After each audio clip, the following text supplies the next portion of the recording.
사람들이 롯에게 이르되 이외에 내게 속한 자가 또 있느냐? 내 사이나 자녀나 성중에 내게 속한 자들을 다 성 밖으로 이끌어내라.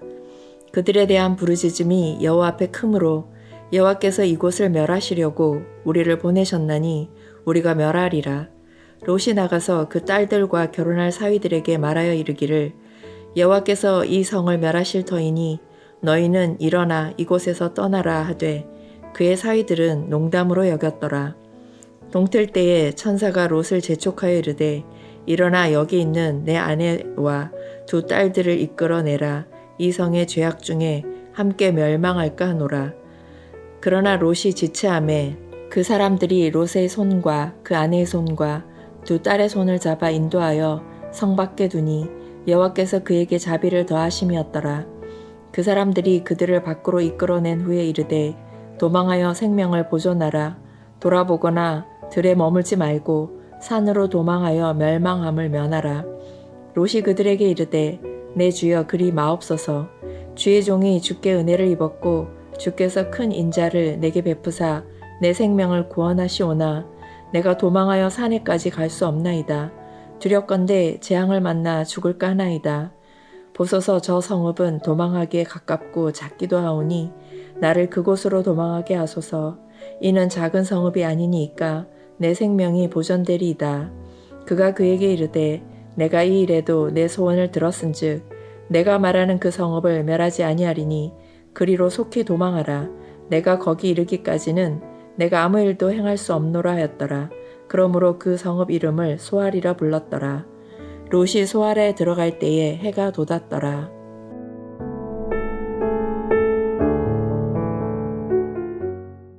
창세기 19장의 아침은 평범한 아침이 아니었습니다. 소돔이라는 거대한 문명이 잿더미로 변하기 직전 폭풍전야의 고요함 속에 있는 새벽이었습니다. 우리는 지난 시간 아브라함이 소돔을 위해 간절히 중보했던 장면을 기억합니다. 의인 10명만 있어도 멸망시키지 않으시겠습니까? 라는 아브라함의 질문에 하나님은 멸망시키지 않겠다고 약속하셨습니다. 그러나 오늘 본문이 보여주는 비극적인 현실은 무엇입니까? 그 화려한 도시 소돔에 의인 10명이 없었다는 것입니다. 아니 엄밀히 말하면 의인이라고 불리는 롯조차도 스스로의 힘으로 도망쳐 나올 수도 없을 만큼 무력한 상태였습니다. 12, 13절입니다. 소돔을 방문한 두 천사는 이제 롯에게 자신의 정체와 방문 목적을 밝힙니다. 천사들의 메시지는 명확했습니다. 이곳을 멸망시키겠다는 것입니다. 이것은 협박이 아니라 확정된 하나님의 판결이었습니다. 그들에 대한 부르짖음이 여호와 앞에 크므로 소돔에 대한 심판은 부르짖음에 대한 하나님의 응답임을 지적합니다. 억압받는 자들의 고통스러운 부르짖음이 하늘에 닿았습니다. 하나님은 공의를 집행하기 위해 천사들을 내보내신 것입니다. 롯은 이 긴급한 소식을 듣고 즉시 나갑니다. 14절을 보십시오. 롯이 나가서 결혼할 사위들에게 말합니다. 여호와께서 이 성을 멸하실 터이니 너희는 일어나 이곳을 떠나라. 그런데 반응이 어떻습니까? 14절 하반절은 성경에서 나오는 슬픈 구절 중에 하나입니다. 롯의 사위들이 그의 말을 농담으로 여겼습니다. 농담으로 여긴 이유가 있습니다. 첫째, 소돔의 영적인 어둠 때문입니다. 소돔은 죄악이 관영하여 영적인 감각이 완전히 마비된 곳이었습니다. 그들은 눈에 보이는 번영과 쾌락만이 전부라고 믿었습니다. 내일 지구가 멸망한다는 사실보다 오늘 내 부동산과 주가가 오르는 것이 더 중요했습니다. 오늘 밤에 파티가 더 중요했습니다. 이것은 오늘날도 마찬가지입니다. 둘째, 롯의 평소의 삶이 그들에게 영적인 무게감을 전혀 주지 못했기 때문입니다. 롯은 소돔 성문에 앉아있던 자였습니다. 그는 소돔의 성공을 추구했습니다. 소돔 사람들의 삶의 방식대로 살아가려고 노력했습니다. 평소에는 소돔 사람들과 똑같았습니다. 물질을 사랑하고 성공을 쫓으며 세상의 쾌락을 즐겼습니다. 그런 장인이 갑자기 새벽에 달려와서 하나님이 심판하신다고 외쳤습니다. 그것은 사위들에게 코미디처럼 들렸을 것입니다. 안타깝지만 이것이 세상과 타협해 사는 성도의 비극입니다. 우리가 세상과 구별되지 않는 삶을 살면서 결정적인 순간에 복음을 전하려고 합니다. 그때 세상은 우리를 비웃습니다. 장인어른, 어제까지는 이 도시의 주식이 오를 것이라고 좋아하지 않으셨습니까? 오늘 갑자기 멸망이라니요. 농담이 지나칩니다. 롯은 사위들에게 Hurry and get out 라고 다급하게 외쳤지만 듣는 사위들에게는 아무 설득력이 없었음을 지적합니다. 권위는 목소리의 크기에서 나오는 것이 아니라 삶의 거룩함에서 나옵니다. 오늘 여러분의 가정과 일터를 돌아보십시오. 자녀들에게, 직장 동료들에게 예수님 믿어야 구원받습니다. 하나님의 심판은 반드시 있습니다. 라고 말할 때 그들이 그 말을 진지하게 받아들입니까? 아니면 롯의 사위들처럼 농담으로 여깁니까?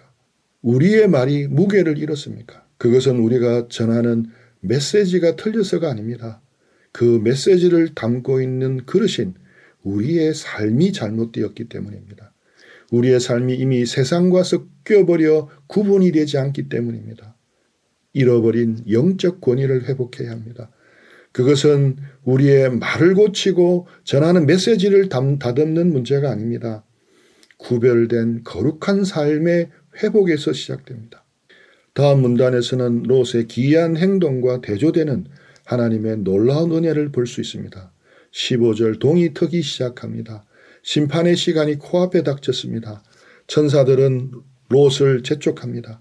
일어나라, 여기 있는 내 아내와 두 딸을 이끌어내라. 그런데 16절에 충격적인 단어가 등장합니다.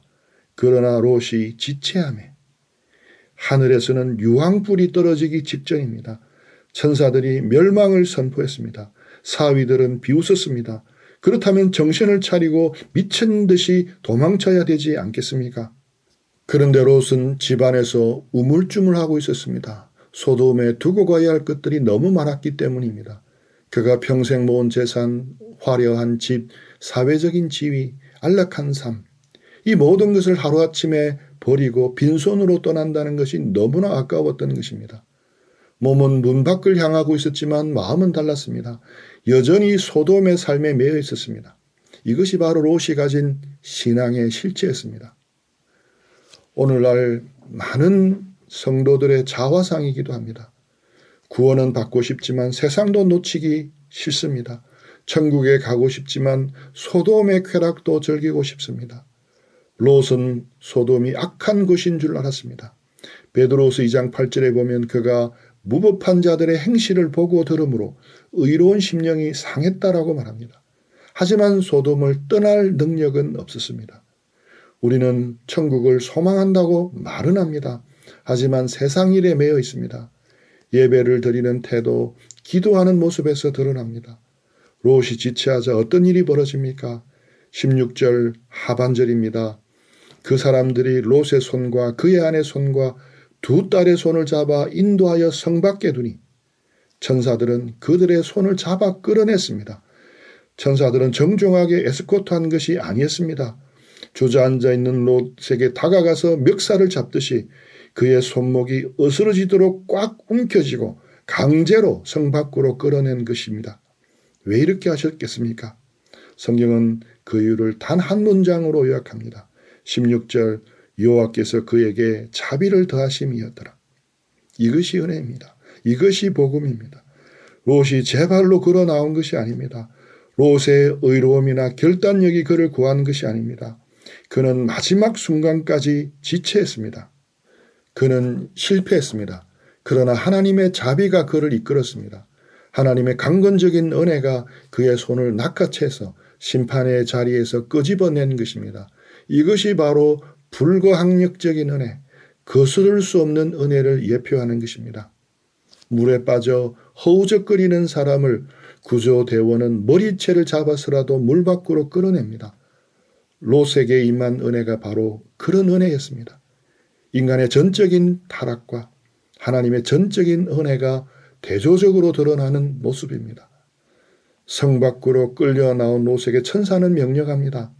도망하여 생명을 보존하라. 돌아보거나 덜에 머물지 말고 산으로 도망하여 멸망을 면하라. 목표는 산이었습니다. 산은 안전한 곳이며 하나님이 지시한 피난처입니다. 그런데 롯은 여기서 또다시 하나님과 흥정을 시도합니다. 18절에서 20절입니다. 내 주여 그리 마옵소서. 산까지 가서 도망할 수 없나이다. 보소서 저 성은 도망하기에 가깝고 작기도 하오니 나를 그곳으로 도망하게 하소서. 롯의 대답이 기가 막힙니다. 하나님이 산으로 가라 하시면 아멘하고 뛰어야 합니다. 하지만 그는 못 가겠다고 말합니다.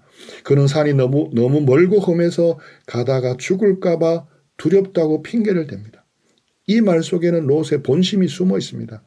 그는 여전히 도시 생활을 원했습니다. 산에서의 거친 삶보다 비록 작더라도 안락한 도시 문명 속에서 거하고 싶었던 것입니다.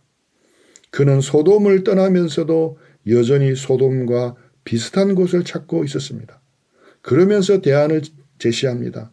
저기 보이는 작은 성읍 소알로 가게 해주십시오. 저기는 작지 않습니까? 여기서 볼 수 있는 롯의 이 태도는 아브라함의 믿음과 정말 대조가 됩니다. 아브라함은 갈 바를 알지 못하고 떠났습니다. 아들을 바치라는 명령에도 즉각 순종했습니다. 롯은 여전히 자기 생각, 자기 편의, 자기 두려움을 내세웁니다. 산이라는 하나님의 완전한 처방보다 소알이라는 인간적인 타협판을 더 신뢰했습니다. 그런데 더 놀라운 것은 하나님의 반응입니다. 21절 그가 그에게 이르되 내가 이 일에도 내 소원을 들었은즉 하나님은 이 연약하고 이기적인 기도조차 들어주십니다. 왜입니까? 롯이 어려워서가 아닙니다. 오직 하나님의 긍휼 때문입니다. 하나님은 롯의 믿음 없음을 책망하시기보다 그의 눈높이에 맞춰 피할 길을 허락하십니다. 이것이 우리 아버지의 마음입니다. 우리의 믿음이 온전해서 응답받는 것이 아닙니다. 우리가 여전히 두려워하고 여전히 세상의 미련을 버리지 못해 작은 성 소알을 구할 때도 하나님은 그 연약함을 아시고 응답해 주십니다. 22절에서도 이렇게 말씀합니다. 그리로 속히 도망하라. 내가 거기 이르기까지는 내가 아무 일도 행할 수 없노라. 전능하신 심판주 하나님께서 한 나약한 인간이 안전해질 때까지 심판을 보류하시겠다고 합니다. 내가 아무 일도 행할 수 없노라. 이것은 하나님이 능력이 없어서가 아닙니다. 하나님의 사랑이 하나님의 진노를 붙잡고 있는 것입니다. 자기 백성이 안전지대에 들어갈 때까지 하나님은 심판의 스위치를 누르지 못하고 기다리십니다. 마침내 23절 롯이 소알에 들어갈 때 해가 돋았더라고 기록합니다. 이 해돋이는 이중적인 의미를 가집니다. 소알로 빛이 난 롯에게는 구원의 빛이지만 소돔성 사람들에게는 심판의 불을 예고하는 마지막 태양이었습니다. 하나님은 롯이 안전지대에 도착할 때까지 참고 기다려 주셨습니다. 우리의 신앙의 여정도 롯과 같을 때가 많습니다. 하나님은 더 높은 곳 거룩한 산으로 올라오라고 부르시는데 우리는 하나님 거기는 너무 힘듭니다. 그냥 여기 적당한 소알쯤에서 신앙생활 하면 안 될까요? 여기도 교회는 있고 여기도 살만하지 않습니까? 라고 타협합니다. 놀랍게 하나님은 우리의 연약함을 아십니다. 때로는 우리의 눈높이에 맞춰 기다려 주십니다. 그러나 기억하십시오. 소알은 영원한 피난처가 아닙니다. 롯은 나중에 소알도 두려워하여 결국 산으로 올라가 굴 속에 숨게 됩니다. 하나님이 우리를 기다려 주시는 이유가 있습니다. 우리가 거기에 안주하라는 것이 아닙니다. 우리가 성장하여 마침내 하나님의 산에 오르기를 기대하십니다. 소돔의 멸망에서 롯을 건져낸 것은 롯의 의로움이 아니었습니다. 하나님이 아브라함을 생각하사 롯을 건져내셨듯이 오늘날도 마찬가지입니다. 하나님은 우리의 참된 아브라함 되시는 예수 그리스도를 생각하사 제 가운데 지치 않은 우리의 손을 붙들고 계십니다. 이제 그 손길에 이끌려 일어나십시오. 머뭇거림을 멈추고 세상에 미련을 두지 마시기 바랍니다. 하나님이 예비하신 구원의 산, 은혜의 보좌 앞으로 나아가는 저와 여러분 되시기를 주님의 이름으로 축원합니다. 한 줄 요약입니다.